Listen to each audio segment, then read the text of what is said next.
요한복음 5장 24절 말씀입니다. 요한복음 5장 24절 말씀.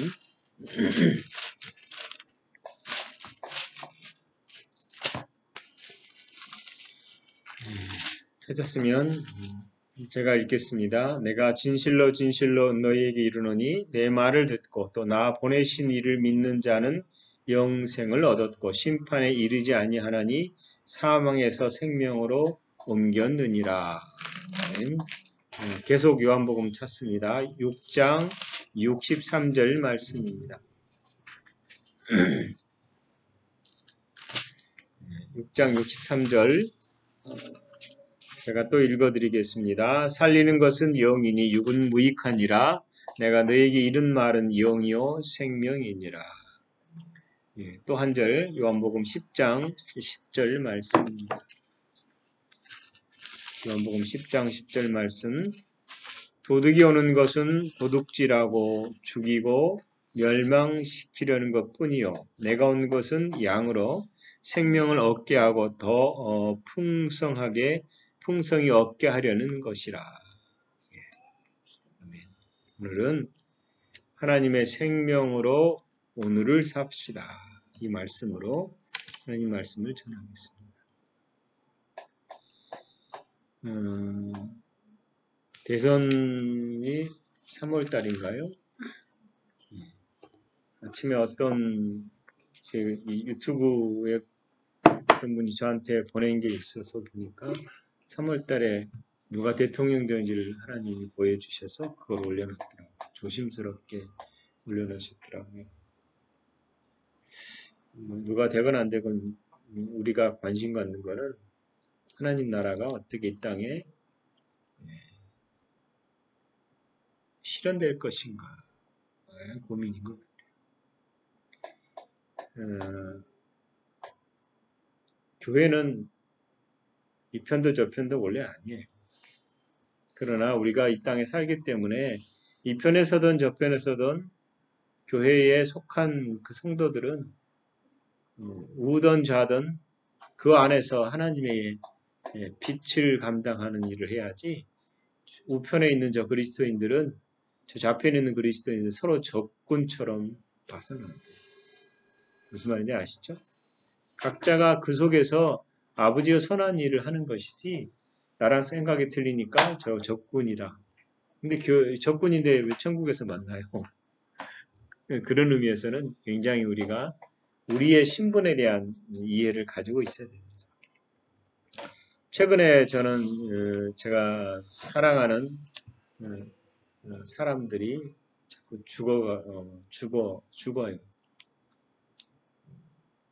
메사툰 매형도 갑작스럽게 질병으로 또 친구도 갑자기 죽었다고 연락이 오고 뭐 그런 나이대인가 싶지만 아무튼 늘 제 삶 가운데 경험되어진 그런 죽음들을 목격합니다. 그러면서 우리가 늘 고민하는 것 중에 하나가 정말 어떻게 살아야 되는가? 어떻게 살아야 되는가? 나이가 들수록 느껴지는 것은 우리가 젊었을 때 겪었던 뭘 해야 된다는 그것에 대한 것들이 점점 내려놓게 돼. 그게 아니구나라는 것들이 생각이 들어요. 오늘 아침에는 문득 든 생각 중에 하나가 내가 철없이 말을 하거나 행동했던 것들이 참 많았다라는 생각을 했어요. 그 실수 때문에 사람들에게도 상처를 많이 줬구나. 여러분 정말 온전한 삶을 살기 위해서 우리가 해야 될 것은 성경이 말하는 복음입니다. 유튜브 방송에서 아침에 내가 예언을 쳐봤어요. 예언이라는 단어를 쳐봤어요. 그랬더니 정말 많은 예언들이 있더라고요. 근데 다 사주풀이하는 그쪽 예언들이에요. 대통령이 누가 되는지 뭐 되는지 뭐 이런 일들이죠. 우리는 앞날에 대한 늘 관심이 있어요. 왜요? 현실이 마음에 안 들어서. 이게 뭔가 이게 해결이 안 되니까 앞날에 대한 소망이라도 갖자. 로또를 사는 이유는 일주일 행복하고 싶어서. 영원한 행복을 찾아야 되는데 일주일 행복 갖기 위해서. 우리가 복음은 영원한 죽음에서 해방시키는 것이죠. 그죠? 그리고 이 영원한 죽음에서 해방시켜주는 분이 예수 그리스도입니다. 성경에는 우리가 예수님과 함께 죽고 함께 일으킴을 받아서 함께 보좌에 앉아 있다라고 말합니다. 그리고 예수 그리스도 안에서 하나님과 연합되어 있다. 삼위일체 안에서 그분이 우리를 부르시고 그 사랑 안에 있다. 이렇게 얘기합니다. 그렇게 하는 이유가 예수님의 십자가의 구속의 완성 때문이잖아요. 그래서 예수님이 이제 에덴에서 쫓겨났을 때 에덴의 문이 닫혔잖아요. 근데 그 문이 열렸어요. 전에도 얘기했지만 내가 길이요, 내가 진리요, 내가 그 문이다. 그 에덴의 문이다. 내가 그 에덴에 들어가는 길이다. 그분이 말씀하셨어요. 그리고 예수님만이 유일한 생명이고 유일한 진리고 그분 안에서 우리는 영원한 삶을 얻게 돼 있다. 예수님 안에서 우리가 아담 안에서 태어났을 때에 영원한 죽음이듯이 예수님 안에서는 영원한 생명입니다. 그러나 아직 우리가 이 땅에서 살고 있다는 점에서 구원은 점진적으로 이루어가야 되는 것이죠. 그리고 그리스도인들은 예수님이 다시 오실 때까지. 근데 예수님이 다시 오실 때까지 하는데 제가 육신의 생명이 다할 때까지 안 오실 수 있거든요. 그러나 하나님은 모든 세대를 걸쳐서 내가 다시 오겠다. 내 아들이 다시 온다라고 말씀하고 계세요. 그런데 여러분, 많은 사람들이 그리스도인들도 그런 생각을 해요. 이 땅에서 마치 영원히 살 것처럼 살아요. 저는 형제가 5이었지만 저희 형제가 둘이 먼저 죽을 줄은 몰랐어요. 그리고 사고 나서 죽고 병들어 죽었어요. 그게 저희 집안에 일어난 일이거든요. 가장 숙연해지는 것이 장례식장입니다. 그래서 가면 가장 전도하기가 쉬워요. 전도하기는 구원에 대한 얘기. 왜요? 죽음을 목격하니까. 그런데도 불구하고 거기를 나오면 또 영원히 살 것처럼 나는 사고 안 날 거야처럼 살아요. 사람들. 안 믿는 사람들은 이 생애가 끝나고 다음 생에 내가 다시 태어나면 이런 말을 해요. 그런데 성경은 분명히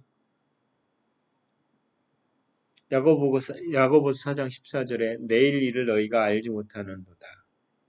너희 생명이 무엇이냐? 너희는 잠깐 보였다가 없어지는 안개니라. 만사에 기한이 있다라는 겁니다. 여러분 기한이 있다는 건 하나님 사계절을 통해서도 보여주시잖아요. 그렇게 얘기하면 딱 짠지거는 사람이 있어요. 그 뿌리에서 있다가 살아나잖아요. 근데 성경에는 잠언에 보면 범사의 기한이 있고 천하만사가 다 때가 있나니 날 때가 있고 죽을 때가 있으며 심을 때가 있고 심은 것을 뽑을 때가 있습니다. 그리고 하나님께서 하나님 모든 것을 지으시되 때를 따라 아름답게 하셨고 또 사람에게 영혼을 사모하는 마음을 주셨느니라. 그러나 하나님이 하시는 일에 시종을 사람으로 측량할 수 없게 하셨도다. 여러분, 처음과 끝을 측량하지 못하겠다.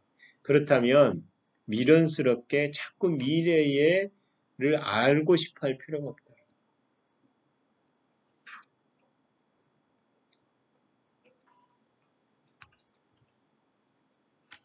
여러분, 우리가 그리스도 안에서 하나님의 자녀의 삶을 살아가는 것이 무엇이다.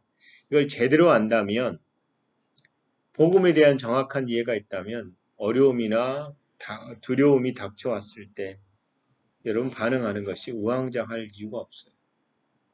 평안해져요. 근데 그러지 않거든요.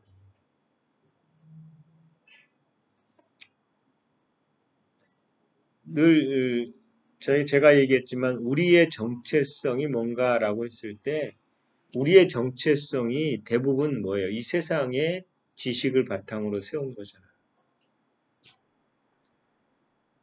뭐 방송에서 외국 사람들이 뭐 이렇게 어서 와 뭐 처음인가 뭐 그런 게 있잖아요.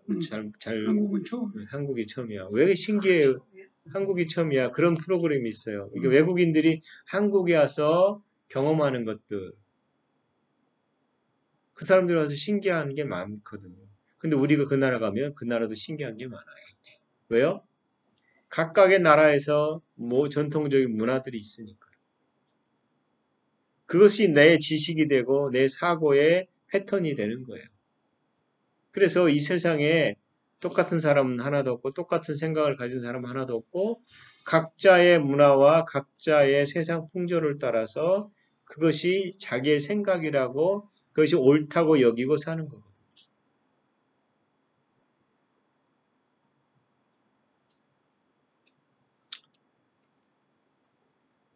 근데 온전한 삶을 살기 위해서 중요한 것은 내가 이 세상에서 영원히 살지 않는다라는 생각을 가지고 사는 거예요. 우리는 뜻밖의 일이 벌어지기 때문입니다. 그런데 저도 마찬가지고 내 삶을 내가 주도한다라고 생각을 많이 해요. 근데 정말 그럴까요? 사람답게 살기 위해서 우리가 해야 될 게 뭐냐면 하나님 우리에게 주신 은혜들입니다. 고린도전서 2장 12절에 우리가 세상의 영을 받지 아니하고 오직 하나님으로부터 온 영을 받았으니 이는 우리로 하여금 하나님께서 우리에게 은혜로 주신 것들을 알게 하려 하심이니라 이렇게 되어 있어요. 그리스도인들은 하나님의 생명과 함께 우리 가운데 성령께서 계시고 그 성령을 통해서 우리에게 은혜로 주신 것들을 알게 하려 하심이라라고 되어 있어요. 이 말이 뭐냐면 은혜로 주신 것들을 알아야 되는 이유가 뭐냐? 이 세상 것을 따라서 세상 것에 잡혀 살지 말고 하나님 것으로 잡혀 살아야 된다는 거예요. 어떤 사람이든 간에 태어나는 순간 죽음을 향해 가게 돼 있어요. 예외가 없어요. 그래서 제가 여러분에게 말씀드렸지만 아니 어차피 죽는 인생을 왜 살지라는 생각을 하게 됩니다. 어차피 죽을 인생을 왜 살지? 근데 하나님께서는 그 사는 인생이 주인이 나다라고 말씀하는 거예요. 호스피스 알잖아요. 마지막 죽음을 돌보는 사람들. 임종을 앞두고 있는 사람들과 함께 대화를 하면서 그들이 얘기하는 공통적인 그 세 가지를 이렇게 사람들이 얘기한대요. 첫 번째가 뭐예요? 하고 싶은 일을 다 못하고 죽은 거에 대한 후회. 그 다음에 관계의 묶임에 풀지 못한 것에 대한 후회. 그리고 나누지 못한 것들에 대한 후회. 이 세 가지를 한다고. 하고 싶은 걸 못했다는 거예요. 늘 남 생각하고 남 눈치 보고 내가 하고 싶은 걸 못한 것에 대한 후회죠. 그 다음에 아니 별것도 아닌데 그거 풀지도 못하고 죽는 거 사랑하면 되는데 그에 대한 후회. 그 다음에 보니까 내가 다 가지고 살 줄 알았더니 우리는 알고 있잖아요. 이렇게 어떤 사람이 죽을 때 관에다가 손 이렇게 하고 자기 관을 매라고 빈손으로 간다. 다 알고 있어요. 그러면서도 나누지 못해요. 알고 있으면 나누지 못해. 제가 가끔씩 뭐 이게 인터넷 하려고 뭐 하다 보면 늘 광고 뜨는 것 중에 하나가 뭐냐면 그 NGO 단체들 기아대책기구나 이런 어려운 3세계 아이를 도와달라고 하는 그게 영상들이에요. 그거 보면 마음이 아파요. 너무 어렵게 있는 사람들. 야, 내가 부자라면 막 주고 싶다. 이 막 다 나누고 싶고 가서 그냥 안수라도 해주고 싶고 막 이런 마음이 들거든요.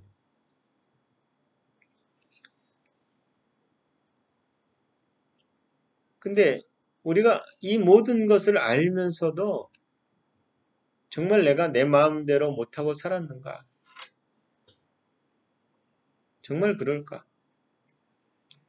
우리가 먹고 싶은 것 참고, 하고 싶은 것 참고, 바빠서 제대로 못하고 살았다고 얘기하지만 가만히 보면 우리 마음대로 산 거예요. 실제로. 우리가 우리 삶의 문제를 해결하려고 하다 보니까 중요한 걸 놓치는 경우도 있거든요. 제가 제가 가지고 있던 생각 중에 하나는 남자는 나가서 일하는 거고 그것이 굉장한 일이다라고 생각을 했어요. 근데 막상 그게 아니더라고요. 굉장한 일이라는 게 없어요. 집에서 여성들이 하는 가사 일이요. 밖에서 남자들이 일하는 일보다 훨씬 많아요. 티가 안 나는데. 다시 말하면 비중이 어느 게 높고 어느 게 낮고 그런 게 없다라는. 여러분 이런 얘기 했잖아요. 오늘이 마지막 날이라고 생각하고 살아라. 뭐 그렇게 고민하는 사람들이 있잖아요. 그런 책도 있고. 근데 오늘이 마지막 날이라고 생각하고 살아야 되니까 최선을 다해 살긴 살잖아요. 근데 뭘 권하냐면 네가 하고 싶은 거 다 해라. 그래서 버킷리스트를 만들어 작성을 해. 그래가지고 나 이거 할 거야, 이거 할 거야. 그리고는 그 리스트로 해봐라. 그리고 실제로 하는 사람도 있어요. 근데 여러분 내가 하고 싶은 거 다 했다고 해서 죽을 때 아 이제 만족한다라고 할 사람이 있을까요? 만족이 없어요. 왜 그러냐면 모든 인생의 만족은 하나님으로부터 오기 때문에 아무리 좋은 버킷리스트를 만들어서 그것을 완성했다고 해서 만족함이 없다라. 우리가 알듯이 예레미야 2장 11, 13절은 그 이유를 얘기합니다. 내 백성이 두 가지 악을 행하였나니 곧 그들이 생수의 근원 되시는 나를 버린 것과 스스로 웅덩이를 판 것인데 그것은 물을 가두지 저축하지 못할 무슨 웅덩이요? 터진 웅덩이다. 뭐 우리가 뭐 옛날 얘기에 장독대 밑에다가 물 거기다 나중에 두꺼비가 탁 막아줬다는 그런 얘기 있잖아요. 우리가 아무리 노력을 하고 우리 인생을 뭐 의미 있게 살려고 하고 정말 만족스럽게 살려고 해도 안 되는 이유가 하나님을 떠나는 거예요. 그 다음에 그 인생은 만족이 없는 게 터진 웅덩이기 때문에. 그래서 우리가 정말 알아야 될 게 뭐냐면 내가 어떤 존재인가를 아는 거예요. 나를 지으신 분이 누구인가. 여러분 살면서 고통스럽다, 힘들다 라고 하는 이유가 뭘까요? 그 이유 중에 하나는 내가 원하는 대로 되지 않았어요. 그러니까 원하는 대로 되면 고통스럽지 않아요. 외롭다. 그 외로움이 해결되면 즐겁잖아요. 왜 우울이 오겠어? 왜 공허가 오겠어? 다시 말하면 내가 하고 싶은 것 원하는 대로 된다면 인생은 정말 행복하다고 생각할 거예요. 근데 이 문제는 어떻게 보면 내가 만들어낸 문제. 다시 말하면 사람이 타락한 뒤에 인류가 타락한 뒤에 인류가 가진 게 뭐예요? 선악을 분별하는 거잖아요. 그죠? 선악을 분별하는 주체가 된 거예요. 그래서 늘 무엇이든지 내 중심으로 분별하고 판단하고 비판하고 결론을 내리는 게 내가 사는 삶의 방식이에요. 그래서 상대방이 부지런하면 그 부지런한 것으로 불편해요.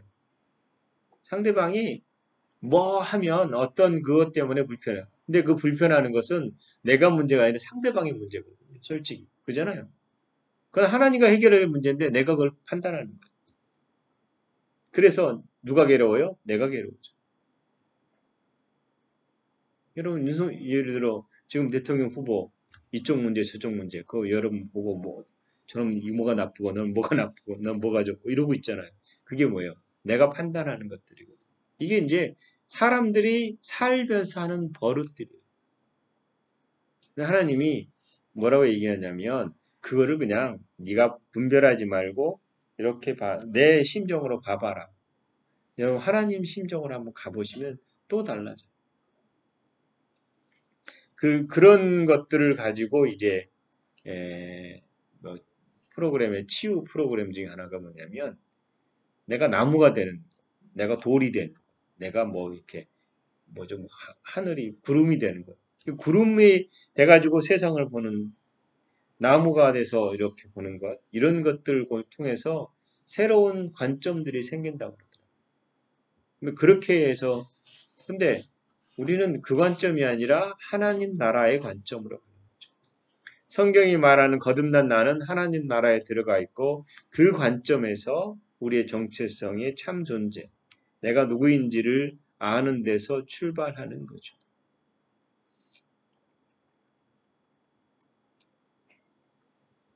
일반적으로 그리스도인들은 그렇게 살아야 되는데 우리는 뭐예요? 하나님의 생명으로 삽니다.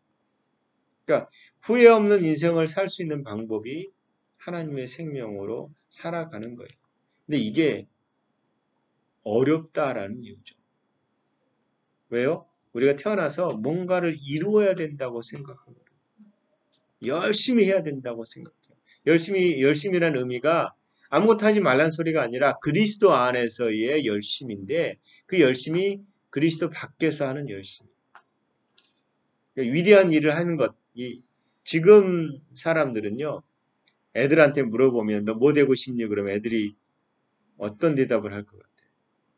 우리 때는 너 커서 뭐가 될래? 그러면 예? 대통령. 대부분 대통령이나 이런 그 높은 사람들 얘기했어요. 근데 지금은 연예인병 걸려 있어요. 왜요? 유명해지고 싶다는 방식에서 도드라진 거죠. 근데 우리가 이제 하나님의 인재 연습이라는 그 로렌스 형제가 쓴 책이 있어요. 그분은 평생 뭘 했어요? 수도사였는데 주방 일을 했는데 주방에서 살면서 누구와 교제하셨냐? 하나님과 성령님과 깊은 교제를 나누셨어요. 그리고 그분이 쓴 책은 지금도 많은 사람들이 읽어요. 이 사람이 성공했느냐? 이 세상 기준으로 성공 안 했어요. 그냥 복두기로 살았어요.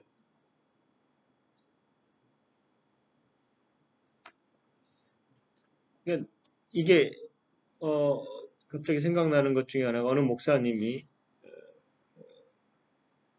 어디 어려운 지역에 에이즈 걸리고 이렇게 있는 아프리카 지역에서 그들을 돕는 사역을 하는 공동체를 갔어요. 그래서 이제 애들 데리고 자원봉사를 하는데 거기에 수녀님이 일을 하시는 아침에 일어나서 애들 데리고 씻기고 밥 먹이고 또 일하고 점심 그렇게 하고 재우고 애들 재우고 본인들 또 자고 그걸 반복하는데 그래서 물어봤대요. 물어봤더니 자기가 하는 일상을 그렇게 늘 한다고 그러더래요.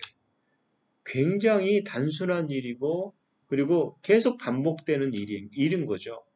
일생을 그렇게 살아야 되는 거예요. 근데 그것에 대해서 이분들이 그것에 후회도 없고 그것이 자기 일이라고 생각하고 열심히 하시더래요. 그걸 보고 충격을 받았대요. 무슨 말이냐면 우리는 그 작은 일 자체도 이것은 다음 단계를 위한 거야 라고 생각하고 산다는 거죠. 하나님 부르심은 이 로렌스 형제처럼 그 이 속에서 영원한 삶을 하나님과 교제하고 살 수 있는 거예요. 그러니까 우리는 늘 뭐 위대해지고 높아지고 뭔가를 이렇게 미래적인 생각을 하는데 하나님은 오늘 너에게 준 생명으로 나와 함께 영원히 살자. 남에게 알려지고 유명해져야 하나님 일 하는 게 아니에요. 뭔가 열심히 하거나 높아지는 것이 높아지는 것과 하나님 관계랑 다른 거. 하나님이 높아진 것 상관없이 하나님과 깊은 관계를 가져야 된다. 하나님은 이 세상에서 유명해지고 어마무시한 부자가 되고 큰 명성을 얻는 것을 기뻐하는 것보다 그분 안에서 신실하게 사는 것을 더 좋아하세요. 그분의 입장에서는 이 세상에 속한 것을 추구하면서 하나님을 놓치고 하나님 나라의 것을 놓치고 사는 것이 더 안타까워요. 그래서 우리가 내 삶의 주인이 내가 아니라면 그러면 나는 어떤 삶을 어떻게 살아야 될 것인가에 대한 깊은 고민을 해야 된다. 우리는 내가 배운 것들, 감각의 지식을 통해서 가진 생각들, 이것을 나라고 생각해요. 제가 설 때 요양원에 어머니를 뵈러 갔어요. 어머니가 저를 보고 알아보셔요. 알아보시는데 넷째인지 둘째인지를 모르세요. 제가 넷째인데 전 몇째야? 둘째. 둘째는 앞에 있잖아. 앞에서 형님이 얘기하고 있는데 형님 놔두고 저보고 넷째를 둘째라고 얘기했어요. 점점 이제 기억력을 잃어가시는 거죠. 그러다 갑자기 조카 이름 대고 제 아내도 못 알아봐요. 그러면 이분의 기억력이 사라졌기 때문에 이분의 정체성이 사라지나요? 이건 기억에 대한 문제지 이분이 영으로서는 아무 문제가 없거든요. 그래서 내가 누군지 모르겠다는 그 사실을 인식한다면 내가 진짜 나라는 것이 누군가를 우리가 알아야 되는 거예요. 진짜 나. 근데 성경은 진짜 나에서 얘기하잖아. 나는 영이고 혼을 가지고 몸 안에 산다. 그래서 우리의 의식이 그리스도 안에서 하나님의 생명 속에서 하나님 마음으로 사는 거예요. 그러니까 내 생각이, 내 감정이 하나님으로부터 온 것을 잡아서 훈련을 해야 된다. 우리는 아까 얘기했듯이 상대적인 반응, 절대적인 반응이 아니라 이 현실의 상대적인 반응으로 살아요. 근데 그분 것으로 계속 훈련하면 그분으로부터 흘러나오는 것들을 이 땅에다 풀어낼 수 있다라는 거예요. 그래서 내가 원하는 것이 곧 하나님 원하시는 것이 돼야 되는 거예요. 즉 하나님 원하는 것과 나의 원하는 것이 일치가 돼야 된다는 거예요. 내가 그리스도와 함께 십자가에 못 박혀 죽었습니까? 성경 그렇게 말하잖아요. 우린 그렇게 알고 있어요. 근데 아는 것은 원리고 그 다음에 현실에서는 내가 그렇게 살지 않는다는 거예요. 성경이 분명히 말하는 것은 내가 사는 것이 아니라 내 안에 그리스도께서 사신 거다라고 말하는 겁니다. 그래서 내가 내 삶의 주인인데 내가 원하는 대로 살아야 된다 이 전제는 잘못된 거죠. 그 후에도 잘못된 거죠. 고린도전서 15장 19절에 만일 그리스도 안에서 우리가 바라는 것이 다면 이 세상의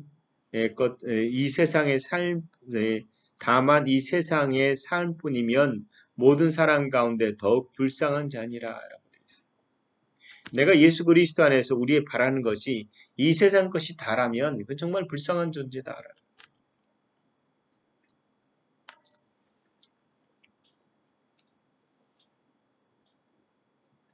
그분이 부활이고 생명이고 그분이 믿는 자는 그분을 믿는 자는 죽어도 살겠고 살아서 믿는 자는 영원히 죽지 아니하리라 라고 말했어요.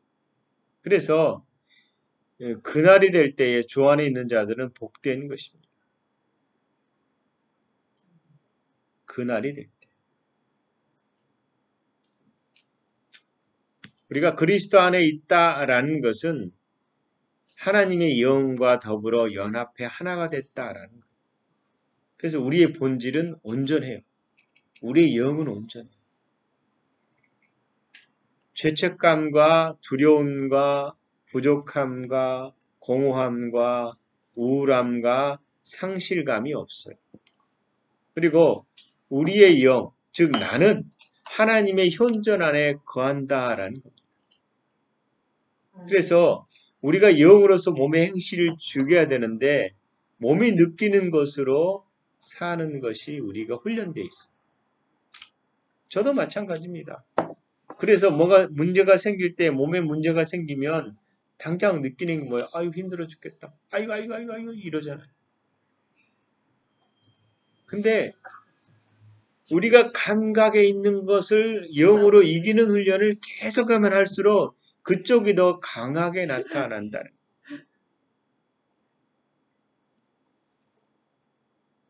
만족이 영으로부터 와야 된다라는 거죠. 그럼 한번 생각해 보세요. 최고의 삶을 살았던 솔로몬, 그가 뭐라고 얘기했어요? 헛되고 헛되다 이렇게 얘기했어요. 근데 솔로몬은 다행히도 거듭나지 않고 살았잖아요. 우리는 거듭났다라는 거예요. 다시 태어나서 내가 누군지를 안다라는 거죠. 그래서 우리가 이 땅을 살아가는 데 있어서는 몸은 이 차를 마시잖아요. 밥을 먹어야 되잖아요. 몸을 유지하기 위해서 안 먹고 살 수가 없어요. 하나님 그렇게 지으셨으니까 우리의 몸은 그렇게 관리를 해야 되는 거예요. 운동도 하고, 그죠?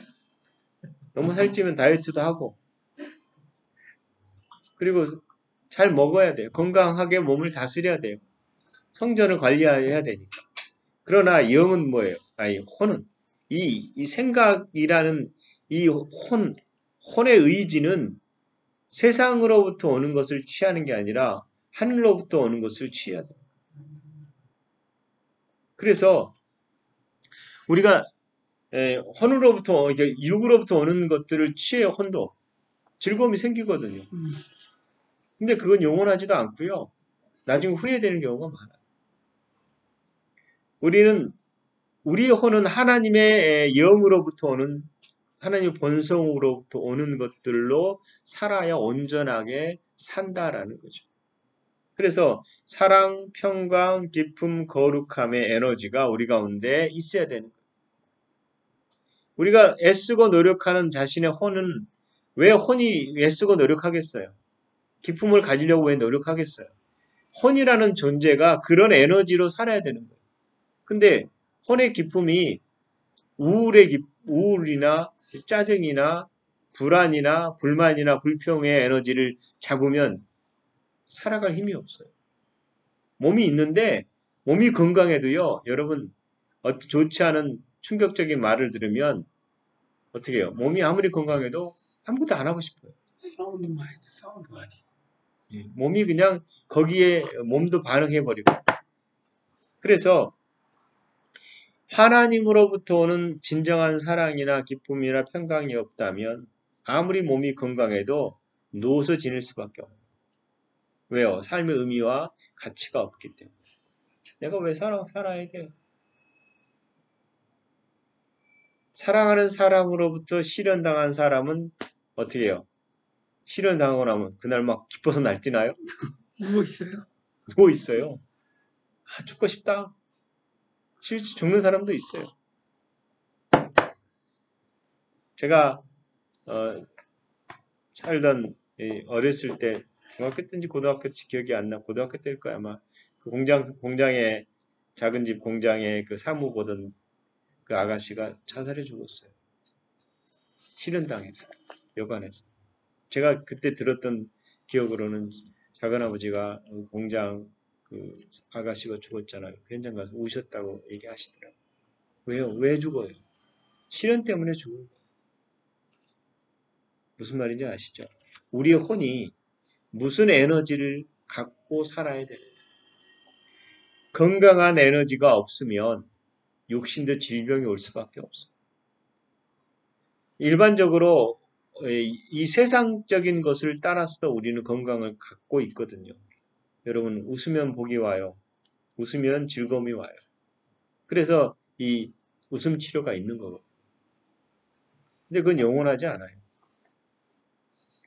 하나님의 영으로부터 우리의 생명으로부터 하나님의 생명으로부터 오는 것을 우리가 추구하고 그것이 우리 삶 가운데 온전하게 있는 것이 우리의 삶이에요. 성경이 말하는 복음이에요. 하나님의 생명으로 사는 것. 왜 하나님이 우리에게 생명을 주셨겠어요? 거듭나는 자에게 왜 생명을 주셨겠어요? 그게 그렇게 살아야 되기 때문이에요. 인간은 그렇게 지음을 받았기 때문이에요. 근데 그 생명을 잃어버렸고 그 잃어버린 생명을 예수 그리스도를 통해서 다시 그래서 내 사랑하는 자여 내 영혼이 잘된 것 같지 내 혼이 범사에 잘되고 강건하기를 간구한다. 혼이 잘 돼야 되는데 이 혼이 세상에서 오는 것들로 잘 되는 것이 아니라 아버지 하나님으로부터 오는 생명을 따라서 살 때 무슨 말인지 아세요? 아무리 이 땅에서 성공을 하더라도 그 안에 생명이 없으면 그건 성공한 게 아니다. 그래서 우리 자신의 주체가 아니라 그분의 영과 하나님의 생명을 따라 사는 것이 진짜 사는 거다라는 거. 우리는 세상에 있지만 세상에 속하지 않은 삶을 살아야 되는 것입니다.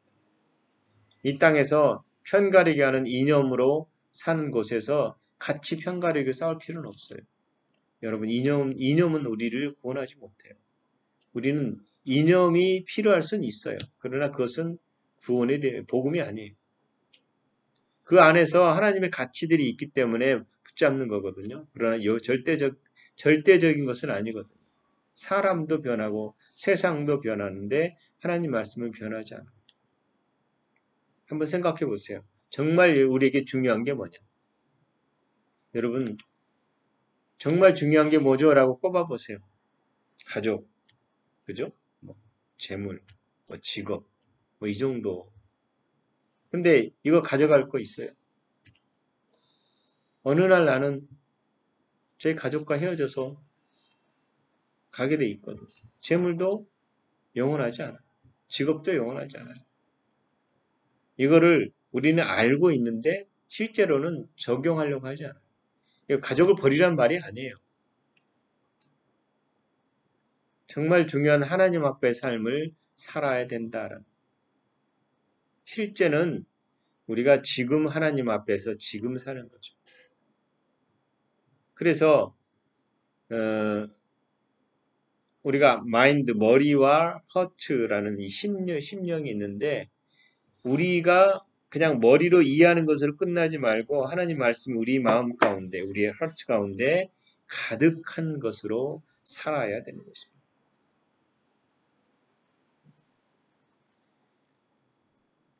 여러분 거듭남의 이해를 다 가지고 있잖아요. 제가 알고 있는 그러니까 이런 거 대부분 사람들이 어떤 은사가 있으면 그 사람이 신령하고 믿음이 좋다고 생각해요. 근데 그러지 않아요. 말씀이에요. 말씀을 가지고 있어요. 그러니까 전자는 제가 그걸 추구했던 거예요. 은사가 있으면 뭔가 되겠지. 아니더라고요. 중요한 것은 말씀이고 말씀 앞에서 하나님과 관계를 맺는 것.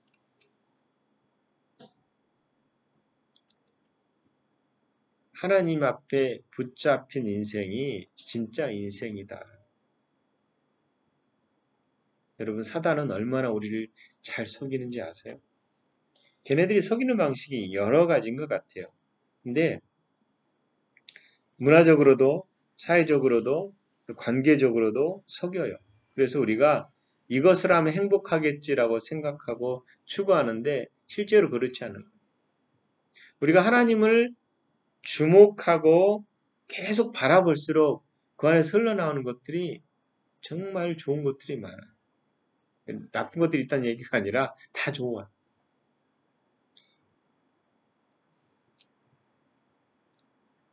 우리가 복음을 제대로 알면 진정한 자유가 있다라는 거예요. 여러분 지갑 한번 잃어버려 보십시오. 휴대폰 한번 잃어버려 보십시오. 어떻게 되나? 제가 가끔 이렇게 전철에서 이렇게 쭉 한번 사람들을 봐봐요. 뭐 하고 있나 이렇게 보면 다들 핸드폰 보고 있어요. 책 보는 사람은 거의 없어요. 거의 없어요. 이제 너무 이렇게 꽉 있으면 못 보니까 그래도 보는 사람이 있어요. 그 좁은 공간에서 그래도. 근데 내가 무엇을 추구하고 왜 살아야 되는지는 이해가 없다라는. 그냥 사는 거예요. 왜? 육신적으로 이것이 편하면 되는 거예요. 하나님은 우리에게 생명을 주셨어요. 오늘 우리가 본문 5장에 있는 요한복음 5장에서 우리가 하나님의 생명으로 가진 자들은 심판에 이르지 않아요. 하나님께서는 내가 너의 이름을 짓고 너를 향한 계획과 너에 대한 목적을 내가 너의 영혼에 심었다. 그래서 일평생 내가 그렇게 살기를 원한다. 하나님이 제 이름을 지으셨어요. 근데 이제 가끔 생각에 김문상을 김성우로 바꿨어요. 근데 하나님이 문상아라고 부르실까 성우라고 부르실까? 성우로 부를 거예요. 바꾼 대로 또 부르세요. 여러분 남을 비교하지도 마시고 내가 아버지 앞에서 영생을 누리는 자로 하나님의 온전한 자로 아멘. 그렇게 살았으면 좋겠습니다. 요한복음 12장 25절에 자기의 생명을 사랑하는 자는 잃어버릴 것이요 이 세상에서 자기의 생명을 미워하는 자는 영생하도록 보존하리라 라고 되어 있습니다. 자기의 생명이라는 게 뭐예요? 혼의 생명, 혼적 생명이에요. 근데 우리는 영생, 조의 하나님의 생명으로 사는 자들. 여러분 자기가 죽지 않고는 하나님의 생명으로 살 수 없어요. 우리는 예수님이 죽었다는 걸 알아요. 그분이 우리를 위해 죽었다는 건 알아요. 그리고 내가 함께 죽었다는 것도 이제 알아요. 근데 안 죽여요.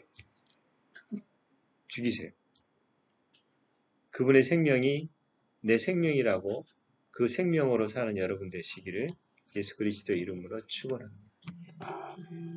기도하겠습니다. 하나님,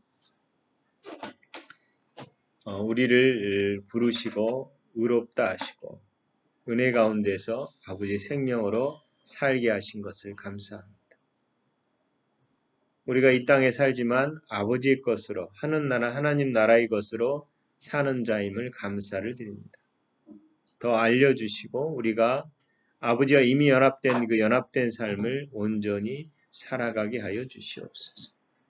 우리 영의 눈을 열어주셔서 아버지 사람들이 보지 못하는 것들을 보게 하시고 듣게 하시며 말씀을 따라서 이 땅에서 연합된 삶으로 성령께서 인도하시는 그 생명의 삶으로 살아가게 하여 주시옵소서. 항상 우리에게 그렇게 가르치시고 인도하시는 아버지의 사랑에 감사를 드립니다. 예수님 이름으로 기도합니다. 아멘. 아멘.